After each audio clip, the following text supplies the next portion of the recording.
اللہ کے نبی کی امت میں تم پیدا ہوئے ہو، میدان محشر میں تم کو سرکار کو منہ دکھانا ہے، سرکار کو منہ دکھانا ہے۔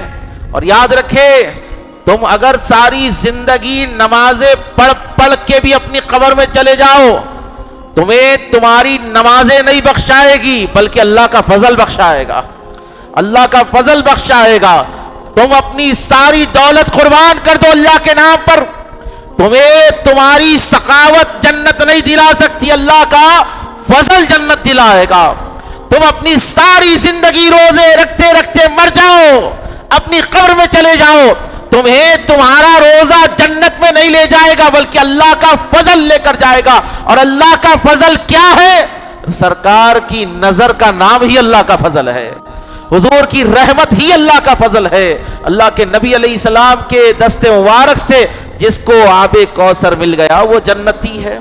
تو نیک ہو یا بد ہو، سامنا تو سرکار کا ہونے والا ہے۔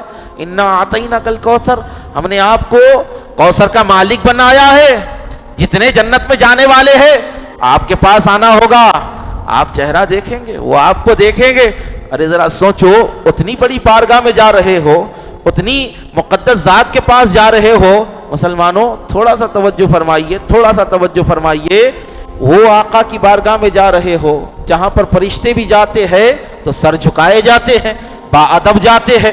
جس کے در پر فرشتے بھی جاتے ہیں تو دروازہ کھٹکھٹا کر سلام پڑھ کر جاتے ہیں، سلام کہہ کر جاتے ہیں۔ وہ نبی جس کے آداب اللہ نے قرآن میں نازل فرمائے ہیں، وہ نبی جس کی توقیر کا حکم اللہ رب العزت نے قرآن میں نازل فرمایا، اس نبی سے تمہارا جب سامنا ہوگا، اگر میرے آقا تم سے سوال کر لے کہ تو میرے نام پر جیا تو کرتا تھا، تو میرے دین پر فخر تو کرتا تھا، تو مسلمان تو پیدا ہوا تھا، پتا تو نے کتنی نمازیں پڑھی ہے، تو نے کتنی سنتوں پر عمل کیا ہے، تو نے کتنا تقوی اختیار کیا ہے، کیا تو نے اپنی زندگی اسلام پر گزاری ہے یا نہیں گزاری ہے، کیا تو نے رزق حلال کھایا ہے یا نہیں کھایا ہے، کیا تو نے لوگوں کا حق ادا کیا ہے یا نہیں کیا ہے، کیا تو نے اللہ کا حق ادا کیا ہے یا نہیں کیا ہے۔ مسلمانوں توجہ فرمائیے، اگر اس لمحے کو، اس چیز کو آپ سمجھ جائیں گے تو دل تمہارے تڑپ اٹھیں گے کہ جب تمہیں سرکار کی بارگاہ میں حاضر ہونا ہے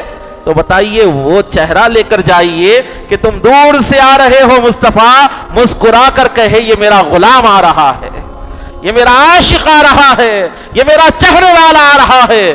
خود کو دیکھو، کوئل کی طرح کوکو مت کرو، آواز بیٹھ جائے گی، آواز بیٹھ جائے گی، آواز خراب ہو جائے گی، انرجی ویسٹ ہو جائے گی۔ کوئل کی طرح کوکو کہنے سے بہتر ہے پھول بن کر مہک جاؤ، پھول بن کر مہکو۔ میں دیندار ہوں، میں سنی ہوں، میں مسلمان ہوں، میں عاشق رسول ہوں، یہ دعوے جب ہی ثابت ہو سکتے ہیں جب اس کی دلیل تمہارے پاس ہو، دلیل تمہارے پاس ہو۔ کیا دلیل ہے؟ میں عاشق رسول ہوں تو مجھے رسول اللہ کے احکام پر چلنا ہوگا، میں سرکار سے محبت کرتا ہوں تو مجھے حضور کے گھرانے سے محبت کرنی ہوگی، میں مسلمان ہوں تو مجھے رسول اللہ کی اتباع کرنی ہوگی، اگر مجھے اللہ تک پہنچنا ہے تو مصطفیٰ کی غلامی کرنی ہوگی، مصطفیٰ جان رحمت کی غلامی کرنی ہوگی۔ اس چیز کو آپ یاد رکھیں کہ اللہ رب العزت نے ہمیں مسلمان بنا کر پیدا کیا۔ اور